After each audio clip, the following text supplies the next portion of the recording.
আসসালামু আলাইকুম রহমতুল্লাহ। আমি ছাগলনাইয়া থানার ভিতর থেকে বলতেছি। আমাদের যে ঐতিহাসিক ডিবেট হওয়ার কথা কিছুক্ষণের আগেই ডিবেটটা শেষ হয়েছে। 5:30 থেকে নিয়ে 8:30 পর্যন্ত দীর্ঘ লম্বা সময় মুফতি লুৎফুর রহমান ফরাইজি সাহেবের উপস্থিতিতে এই ডিবেটটা সম্পন্ন হয়। আমরা রীতিমতো সবসময় দেখছি ওনাদের সাথে যখন ডিবেটগুলো আয়োজন করা হয়, এক নম্বর বিষয় হচ্ছে ওনারা লোকসংখ্যা সীমিত রাখেন এবং ভিতরে কোনো ক্যামেরা অ্যালাউ করেন না, কোনো সাংবাদিককে অ্যালাউ করেন না। আর এই সমস্ত ডিবেটগুলো শেষ হওয়ার পরে ওনারা বিশাল আকার একটা প্রেস ব্রিফিং করেন যে আমাদের জয় হয়েছে।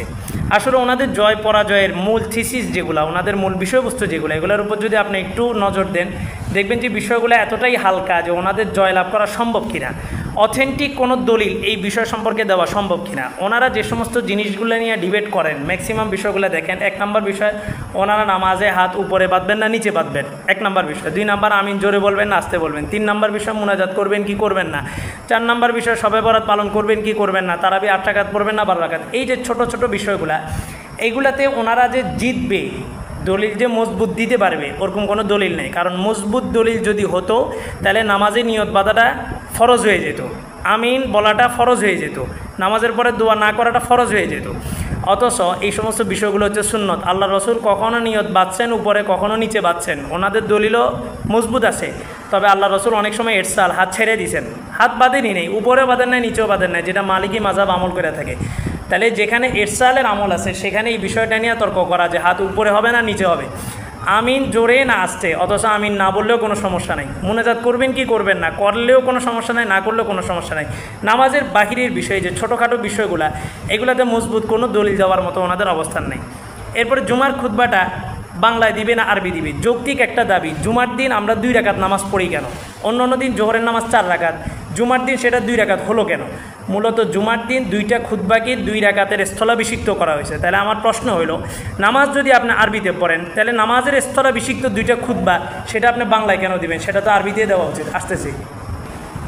মূলত এই সমস্ত বিতর্কের মাধ্যমে, দেশের এই ক্লান্তি লগ্নে আইসা এই সমস্ত বিতর্কের মাধ্যমে আমাদের ভিতরে একটা উদ্বিগ্নতা, একটা শঙ্কা তৈরি হয় যে আসলে এনারা পশ্চিমা সুরে সুর মিলায় মুসলমানদের ভিতরে ডিভাইডেড রুল যেটা বাস্তবায়ন করতে চাচ্ছেন পশ্চিমারা বিভিন্ন সময় বিভিন্ন সুরতে বাস্তবায়ন করে আসছে। এই সময়টাতে আইসা বিগত 1 শতাব্দীর ভিতরে আমরা দেখলাম যে 100 বছরের ভিতরে এনাদের উৎপত্তি এবং 1300 বছর পর্যন্ত রাসূল যুগ থেকে নিয়ে পর্যন্ত এক ধারায় আমল চলে আসে। 100 বছরের মধ্যে ওনারা এসে একটা বিপ্লব পরিবর্তন ঘটাইতে চাইতেছে। আর ওনাদের মূল টার্গেট হচ্ছে এলিট শ্রেণী, অর্থাৎ যারা একটু শিক্ষিত, এই যে কলেজ ভার্সিটিতে পড়ুয়া, এনাদেরকে টার্গেট করে। আমার যুবক ভাইদের প্রতি বিশেষভাবে অনুরোধ থাকবে, আমরা বরাবর সবসময় একটা কথা বলে আসছি, এখনও বলি, সামনেও বলবো, যেই দল যেই ব্যক্তি ইসলাম এবং মুসলমানের শত্রু, ওই দল ওই ব্যক্তি আপনার দেশেরও শত্রু। মূলত তারা এই ক্রান্তি লগ্নে আইসা দেশের এরকম একটা কঠিন সিচুয়েশনের ভিতরে এই মুভমেন্টটাকে কাজে লাগায় তারা একটা কর্তৃত্ব খাটাইতে চাইতেছে, পরাজিত একটা শক্তিকে আবার প্রতিষ্ঠিত করতে চাইতেছে। এই জায়গা থেকে আমাদের ওলামায়ে কেরাম লম্বা সময় ডিবেট করছেন। এখন একটা ডিবেটের মধ্যে একটা সমাধানের দিকে আসছে।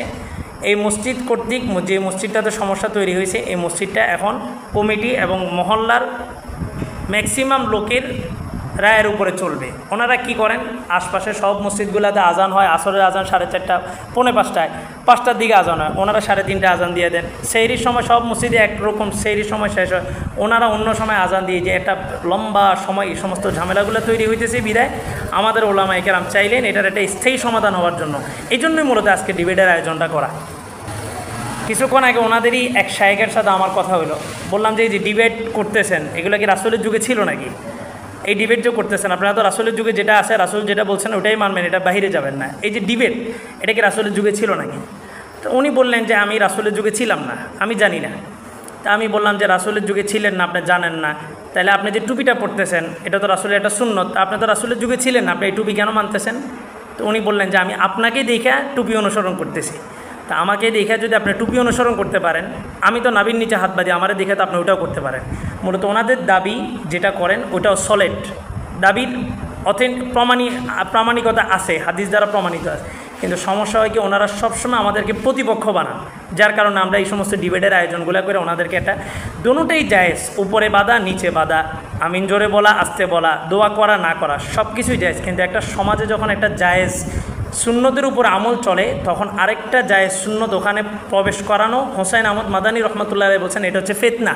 আর হাদিসের মধ্যে আছে আল ফিতনা তো আসাদ্দু মিনাল কতল, ফিতনা হত্যার চাইতে ভয়াবহ। আল্লাহ তাআলা এই ফিতনাগুলো থেকে আমাদের